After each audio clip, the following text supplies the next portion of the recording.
আসসালামু আলাইকুম ওয়া রাহমাতুল্লাহ। আলহামদুলিল্লাহ ওয়া কাফা ওয়া সালামুন আলা ইবাদিহিল্লাযীনা ইসতাফা আম্মা বা'দ। فأعوذ بالله من الشيطان الرجيم بسم الله الرحمن الرحيم إنما المؤمنون الذين آمنوا بالله ورسوله ثم لم يرتابوا وجاهدوا بأموالهم وأنفسهم في سبيل الله أولئك هم الصادقون.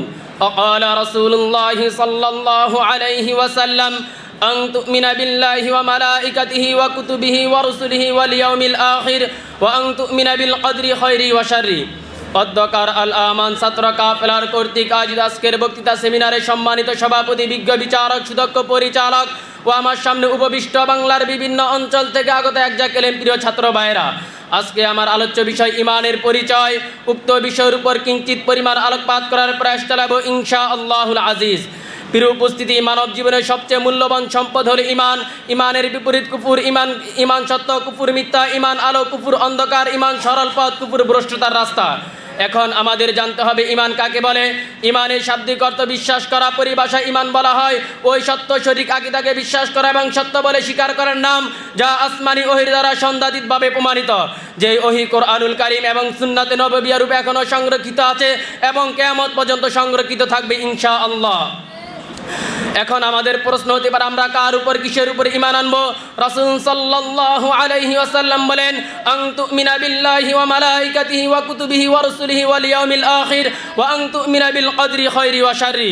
মুমিনের বিশ্বাস থাকে আল্লাহ তাআলার উপর, তার রাসূলের উপর, তার পক্ষ থেকে অবতীর্ণ কিতাব ও শরীয়তের উপর। তাই যখন সে জানতে পারে যে এটি আল্লাহ তাআলার ফরমান, এটি তার শরীয়তের বিধান, তখন সে নির্দ্বিধায় বলে ওঠে সামিআনা ওয়া আতা'না আমান্না বিহি কুল্লুম মিন ইনদি রাব্বিনা। সে অপেক্ষা করে না যে এই ব্যাপারে কোনো বিজ্ঞানীর, কোনো বুদ্ধিজীবীর মতামত আছে কিনা। প্রিয় উপস্থিতি, ইন্দ্রিয় গ্রাহ্য দৃশ্যমান বিষয়সমূহ ইমানের বিষয়বস্তু হতে পারে না। এসব তো মানুষ এমনিতেই মেনে নেয়, এতে ইমান আনা না আনার প্রশ্নই অবান্তর।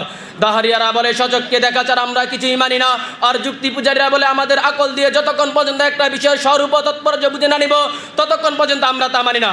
পক্ষান্তরে মুমিন বলে সত্য সংবাদদাতার সংবাদ মেনে নেয় সুস্থ বিবেকের ফয়সালা।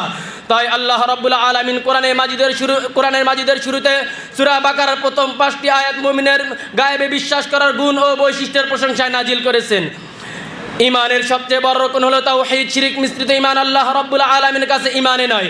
ইমান শুধু গ্রহণ নয়, বর্জন। সত্যকে গ্রহণ আর বাতিলকে বর্জন। সকল প্রকার কুফর শিরক থেকে সম্পর্ক ছিন্ন করাও সরাসরি ইমানের অংশ। প্রিয় উপস্থিতি, ইমানদার সকল কষ্ট সহ্য করতে পারে, মৃত্যুকে আলিঙ্গন করতে পারে, কিন্তু ইমান ছাড়তে পারে না। ইমানেই তার কাছে সব কিছু থেকে বড়। আর এই কারণে মুমিনকে হতে হবে সুদৃঢ়, সত্যবাদী ও সত্যানিষ্ঠ। যেমনিভাবে কুফরির সাথে তার সন্ধি হতে পারে না, তেমনিভাবে কোনো মুরতাদ অমুসলিমের সাথেও তার বন্ধুত্ব হতে পারে না। অতএব পরিশেষে আল্লাহ রাব্বুল আলামিনের নিকট কামনা করি তিনি যেন আমাদেরকে সকল প্রকার কুফর শিরক থেকে বেঁচে থাকার তৌফিক দান করেন, খালেস ঈমান দান করেন এবং কুরআন সুন্নাহ অনুযায়ী নিজ পারিবারিক, সামাজিক ও রাষ্ট্রীয় জীবন যাপন করার তৌফিক দান করেন। আমিন। নাসরুম মিনাল্লাহি ওয়া ফাতহুন করিব। অত্যন্ত শুকরিয়া জানাচ্ছি। এই পর্যায়ে আপনাদের সামনে